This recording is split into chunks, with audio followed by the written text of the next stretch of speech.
दिल गुलिस्ता था तो हर शय से टपकती थी बाहर, दिल गुलिस्ता था तो हर शय से टपकती थी बाहर, दिल बायाबा क्या हुआ आलम बायाबा हो गया। আমি যদি আমার অন্তরটাকে আল্লাহর বানাই দেই, আমি যদি আমার অন্তরটাকে যদি আল্লাহর আশীন দান করি, আমি তখন আমার কথা কি আল্লাহ সন্তুষ্টি অনুযায়ী হবে, আমার চোখের চাহনি আল্লাহ সন্তুষ্টি অনুযায়ী হবে, আমার কাজকর্ম আল্লাহ সন্তুষ্টি অনুযায়ী হবে, আমার প্রতিটা কাজ আল্লাহ সন্তুষ্ট হতে হবে। কারণ হবে এই জন্য বিশেষ করে আমার অন্তরটা যদি আমি আল্লাহর জন্য করতে পারতাম। এই জন্য এক বুজুর্গ বলেন, দিল মেরা হো যায় এক ময়দানে হু, দিল মেরা হো যায় এক ময়দানে হু, তু হি তো তু হি তো হো তু হি তো। এ আল্লাহ, আমার এই দিলের ময়দানে আমি একমাত্র আপনাকেই আসীন দিলাম, আমি আপনাকে ছাড়া কিছুই বুঝি না, আমার সব কিছু আপনার জন্য কুরবান, আমি আপনাকে চাই, আমি আপনার ভালোবাসা চাই, আমি আপনার আদর্শ চাই, আপনার নিয়েই আমি বাঁচবো, আপনার স্মরণেই আমি কী কয় জীবন করবো। এইভাবে একটা ফিকির নিয়ে যদি আমি চলতে পারি, তাহলে আল্লাহ খুশ হয়ে যাবেন। আল্লাহ কি হবেন? খুশ হবেন। এই জন্য বিশেষ করে আমাকে প্রত্যেকটা মুহূর্তে এই অন্তরের খারাপি থেকে বাঁচা দরকার। হর তামান্না দিল সে রুখসত হো গই, हर तमन्ना दिल से रुखसत हो गई, अब तो आजा अब तो खलात हो गई। তুমি বলো আমি আল্লাহর হতে চাই, অথচ তোমার অন্তরের ভিতরে সেমরির ভালোবাসা, তোমার অন্তরের ভিতরে মালের ভালোবাসা, তোমার অন্তরের ভিতরে ক্ষমতার ভালোবাসা, তোমার অন্তরের ভিতরে ব্যক্তিত্বের ভালোবাসা, তোমার অন্তরের ভিতরে বিভিন্ন আলাবালা তুমি স্থান দিয়ে রাখছো, আর তুমি বলো যে আমি আল্লাহ আল্লাহ হব। এটা কোশ্চিন কালে হতে পারে না। শুধু তুমি নামাজ পড়লেই যথেষ্ট না। নামাজ তো পড়তে হবে, অবশ্যই পড়তে হবে, কিন্তু নামাজের সাথে সাথে আমার অন্তরটাকে আল্লাহর জন্য খালি করতে হবে। হিংসার ময়লা থেকে বের করতে হবে, গীবতের ময়লা থেকে বের করতে হবে, বের হতে হবে, অহংকারের ময়লা থেকে বের হতে হবে, এবং মানুষকে পেরেশানি করা থেকে বের হতে হবে, মানুষকে বকাঝকা থেকে বের হতে হবে, মানুষকে কষ্ট দেওয়া থেকে বের হতে হবে। যখন সবগুলো মিলাবো তখন আমি ইসলামের উপর উঠবো। এমন না শুধু এক একটা নামাজ পড়লাম যথেষ্ট, এরকম না।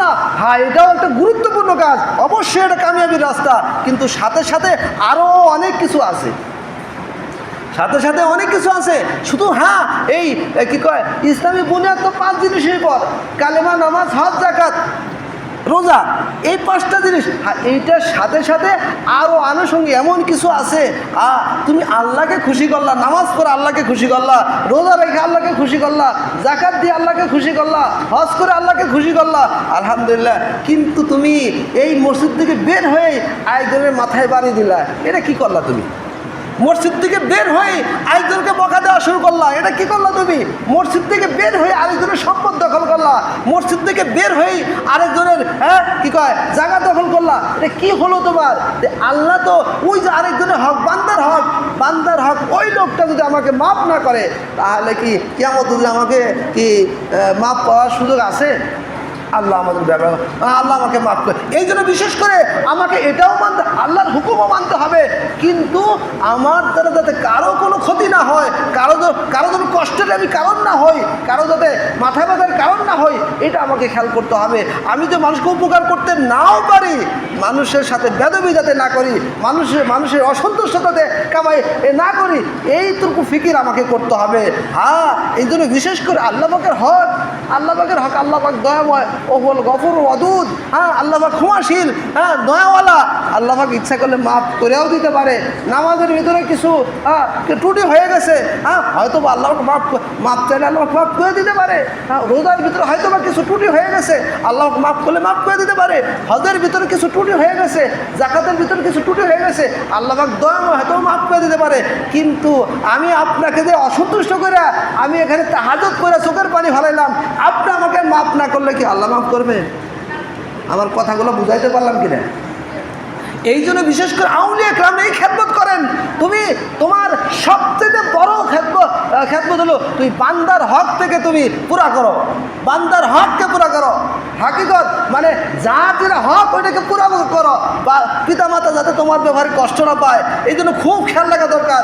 উনি পিতামাতা যদি কি হয় দিনের খেলাপও চলে, কিন্তু তার সাথে আচরণ সুন্দর হওয়া দরকার, সে যাতে অন্তরে কিনায় ব্যথা না পায়। এমন না আবার তাকে খুশি করে আল্লাহকে নারাজ করবে, এরকম না, আমি আল্লাহর হুকুম মানবো, এরপরে যে পিতামাতা যদি কি কয় আল্লাহর হুকুম মানতে যদি পিতামাতা অসন্তুষ্ট হয়, এটা আমার দেখার বিষয় না। আল্লাহ পাকের হুকুম আমাকে মানতে হবে। এছাড়া যদি পিতামাতা কোনো কাজের আদেশ দেয়, কোনো কিছু খাওয়ার জন্য বলে, তাহলে ওটা পুরো করা জরুরি।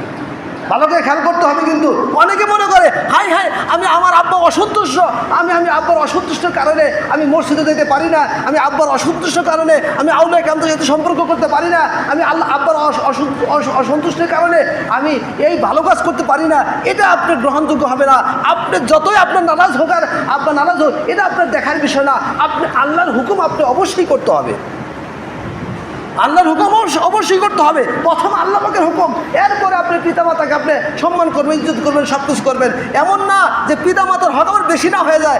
এই জন্য আল্লাহ পাক বলেন আল্লাযিনা আমানু আশাদ্দু হুব্বান লিল্লাহ, যারা আমার ঈমানওয়ালারা তারা আমাকে একটু বেশি করে মহব্বত করবে।